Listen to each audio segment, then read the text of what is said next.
Hi there! Today I will be doing my policy brief presentation on the North American Wetlands Conservation Act. And let's get into it. So, what exactly is the North American Wetlands Conservation Act?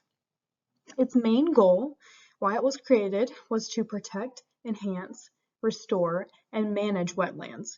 So this implies the protection of native species, the protection of the plants, the animals, and the overall habitat that is included with the wetlands.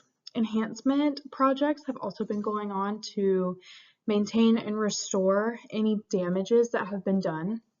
And then management of the wetlands, of course, is to just make sure that the future of the wetlands stays intact. A couple examples of some projects we'll be getting into a little bit later, but this does include the United States, Canada, and Mexico. Mexico did join a few years after the United States and Canada created or came into this agreement together, but it did happen in 1989. And this is a voluntary program, so nobody was forced into it, but it does allow the three countries to work together in order to protect a really unique ecosystem.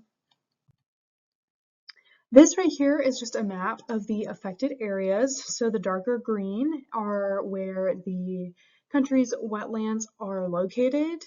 I honestly wish that this map had Canada and Mexico included because I think it would be really cool to see their populations as well, but that's okay.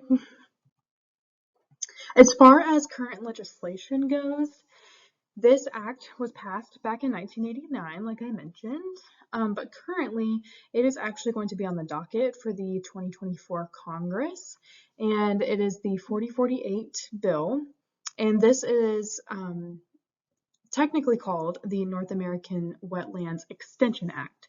So it's not a new act that they're proposing now, but it does extend what has been put into law already. And this works hand in hand with the Migratory Bird Act and the Endangered Species Act, as a lot of the migratory birds are endangered, and also a significant amount of the migratory birds use the wetlands as habitat, and even if they aren't their full-time habitat, they will stop there during migration.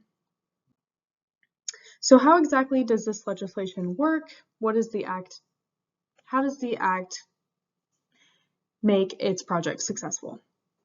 So basically, the American Wetlands Conservation Council is appointed by the cabinet, and then they will be approached by potential projects.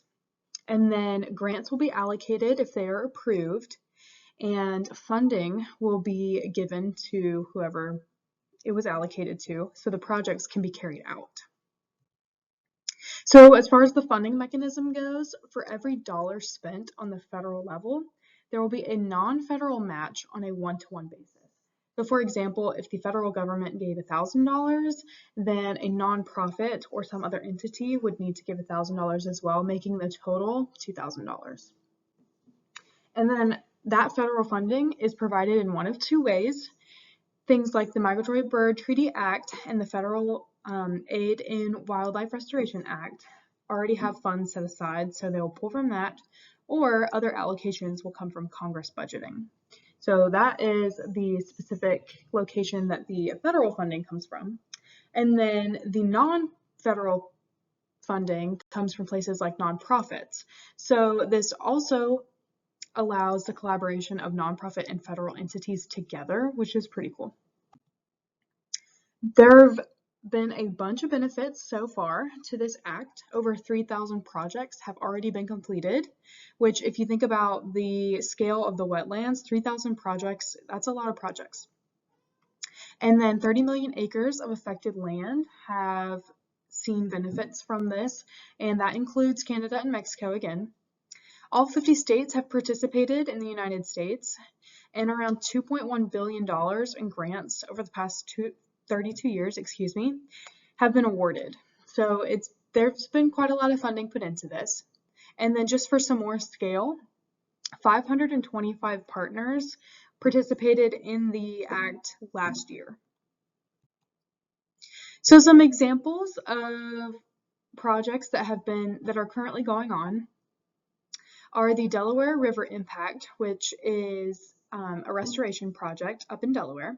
The Texas Playa Conservation Initiative is also a restoration project. And then the Jamestown Wildlife Area is a restoration and management project put together. So as far as proposed recommendations goes, I personally would just say to reauthorize the funding. The best way to keep this act going and keep it successful so that projects can continue like the ones I just mentioned is to make sure that the funding is secure for the next generations. So I would say to just pass the North American Wetlands Extension Act and ensure that funding will continue for the next at least few years. This, the reauthorization did come up back in 2012. So it has occurred before and has been reauthorized before. And I just think that the best way to keep it going is to reauthorize it. Here's my works cited, and thank you so much for listening. Hope you enjoyed.